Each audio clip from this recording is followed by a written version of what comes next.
বন্ধুরা, আপনারা সবাই কেমন আছেন? আজকে এক অপূর্ব প্রাণীর ছবি দেখাবো আপনাদের, যেটার আমরা খোঁজ পাইছি। এর নাম হচ্ছে লক্ষ্মী পেঁচা।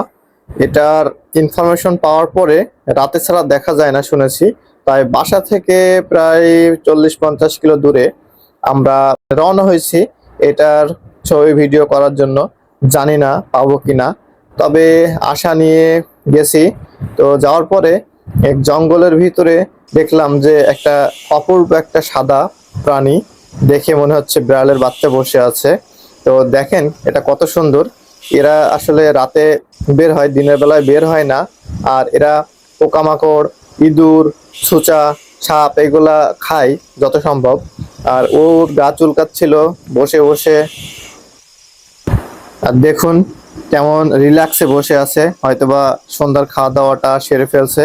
এখন মোটামুটি রাত 10টা মতো বাজে। তো ওর আমরা কিছু ভিডিও করলাম। মাঝে মধ্যে কান চুলকায়, মাঝে মধ্যে আপনার বসে রিল্যাক্সে চোখ টোক বুঝে চোখ তাকায়, এদিক ওদিক তাকায়, কোনো খাবার টাবার খুঁজছে। এরা যেহেতু রাতে খাবার খায়। তো ভিডিওটা কেমন লাগলো এবং এই লক্ষ্মী পেঁচাটাকে কেমন লাগলো অবশ্যই জানাবেন কমেন্টে। সবাইকে ধন্যবাদ ভিডিওটা দেখার জন্য।